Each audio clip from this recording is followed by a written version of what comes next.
आखिर पलक ने भरे सदन में ऐसा क्या बोला कि पूरा सदन तालियों की गड़गड़ाहट से गूंज उठा। अक्षरा परिवार की लाडली बिटिया, या फिर यूं कहें कि परिवार की आन बान और जान। जब घर में होती तो ऐसा लगता मानो घर में आसमान टूट पड़ा हो। घर में इधर उधर धमा चौकड़ी करना और खूब सारी बातें करना उसके पसंदीदा कामों में से एक था। अक्षरा के दादाजी अक्षरा को बहुत प्यार करते थे, लेकिन आजकल उन्हें अक्षरा की एक चिंता और खाई जा रही थी, और वो थी उसकी शादी की चिंता। बस दादाजी अब हर परिवार में अक्षरा का ससुराल ढूंढते, लेकिन अक्षरा को शादी नाम से ही इतनी चिढ़ थी कि शादी का नाम सुनते ही वह गुस्सा होकर मुंह फुलाकर दूसरे कमरे में बैठ जाती। खैर, थोड़ी देर में उसका गुस्सा खुद ब खुद उतर जाता और वो वापस अपनी धमा चौकड़ी में व्यस्त हो जाती। काफ़ी खोजबीन के बाद भी अक्षरा के दादाजी को कोई ऐसा परिवार नज़र नहीं आया जहां वे अपनी लाडली बिटिया की शादी कर सकें।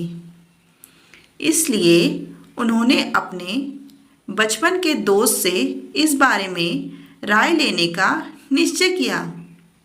बस फिर क्या था, वे अपने दोस्त भानु प्रताप से मिलने बरेली की ओर निकल पड़े।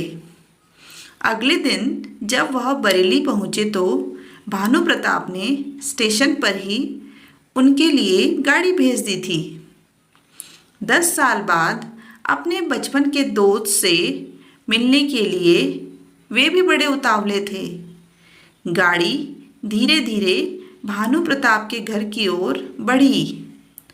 बड़ा सा बंगलो, बंगलो के आगे बगीचा, गाड़ियाँ और नौकर चाकर देख दादाजी का मन खुशियों से भर गया। इन 10 सालों में भानु प्रताप ने कितनी तरक्की कर ली है, नहीं तो 10 साल पहले उसके पास था ही क्या। बस यही सब सोचते सोचते अक्षरा के दादाजी अपने दोस्त के बंगलो पहुंच ही गए। गाड़ी के हॉर्न की आवाज़ के साथ ही भानु प्रताप घर के बाहर अपने दोस्त के स्वागत के लिए आ गए थे। अपने दोस्त को गले लगाकर वे दादाजी को अंदर ले गए। घर अंदर से भी काफ़ी शानदार था।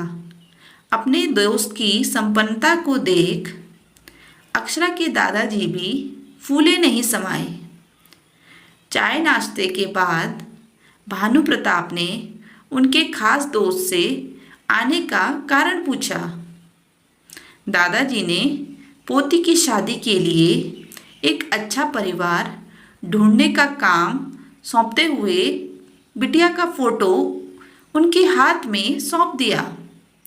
भानु प्रताप भी अपने पोते राहुल के लिए एक सुयोग्य कन्या की तलाश में थे।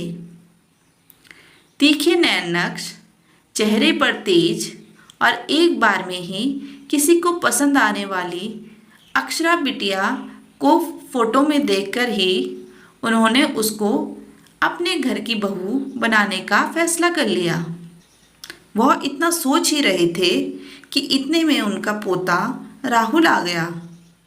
राहुल ने दादाजी के पैर छुए और हाल चाल पूछने के बाद ऑफिस की ओर निकल गया। राहुल के जाने के बाद भानु प्रताप ने अपने दोस्त से राहुल और अक्षरा के संबंध के लिए पेशकश की। अक्षरा के दादाजी को लगा जैसे भानु प्रताप ने उनके मुंह की बात छीन ली। खैर, प्रसन्नता से विदा लेकर अपने घर आने का कहकर दादाजी अपने घर की ओर निकल गए।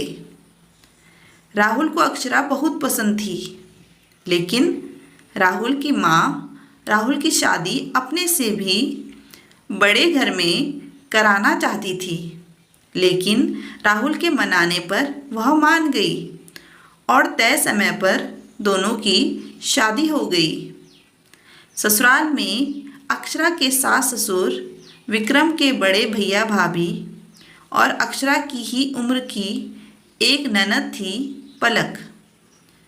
अपनी सादगी और सबका अच्छे से ख्याल रखने के कारण अक्षरा ने घर में सबके दिलों में जगह बना ली, लेकिन अपनी तमाम कोशिशों के बावजूद अपनी सासू माँ का प्यार पाने में असफल रही।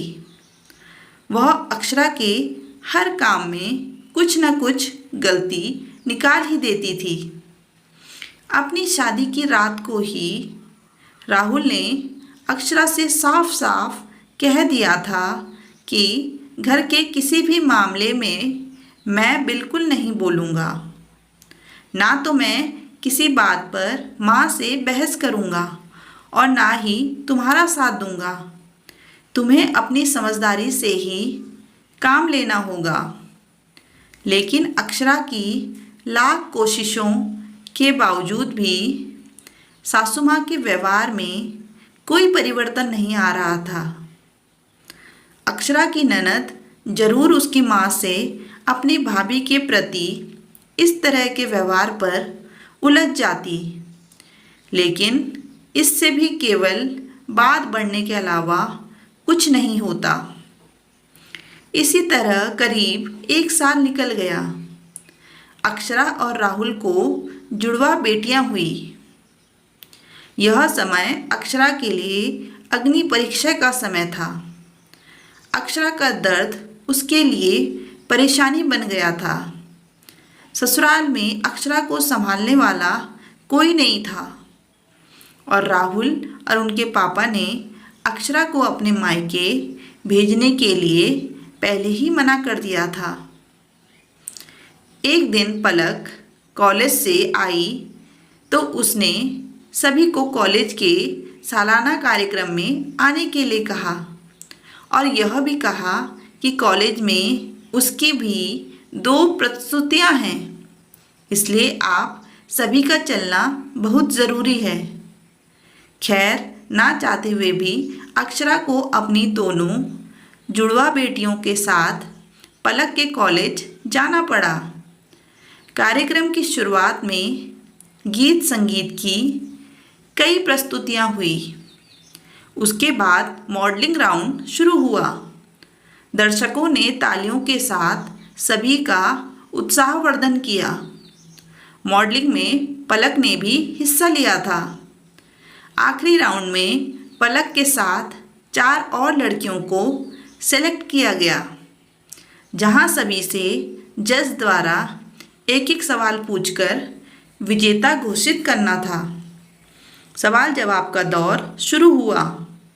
इसी कड़ी में जज साहिबा ने पलक से सवाल पूछा, अगर घर में तुम्हारी माँ और भाभी में से किसी एक का साथ देना हो तो तुम किसका साथ दोगी? पूरे सदन में खामोशी छाई थी। सभी पलक के जवाब की प्रतीक्षा कर रहे थे। तभी पलक ने थोड़ा आगे बढ़कर कहा, अगर भाभी सही हो तो अपनी भाभी का। जज साहिबा ने आगे पूछा, क्यों? पलक ने जवाब दिया, क्योंकि मुझे भी कल किसी की भाभी बनना है। जवाब सुनते ही पूरे सदन में तालियां गूंज उठी। सभी पलक की सोच और उसके सटीक जवाब की प्रशंसा कर रहे थे। पलक को विजेता घोषित किया गया। पुरस्कार लेने से पहले पलक ने सभी से कुछ कहने के लिए माइक थामते हुए कहा, हर बेटी अपनी माँ से बहुत प्यार करती है और माँ भी अपनी बेटी के दिल के सबसे करीब होती है। इसी तरह हमारे घर की बहुएं भी तो किसी की बेटियां हैं। आज हम किसी की बेटियां हैं, कल से किसी की भाभियां और बहुएं बनेंगी।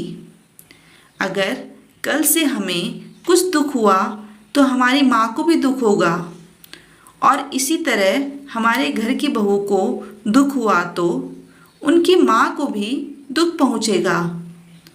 और इस दुनिया में किसी भी इंसान को किसी की भी माँ को दुख पहुँचाने का कोई हक नहीं है। इसीलिए हर सास अपनी बहू को अपनी बेटी समझे तो आगे चलकर उनकी बेटी भी खुश रहेगी। पलक के इतना कहते ही पूरा सदन एक बार फिर तालियों की गड़गड़ाहट से गूंज उठा।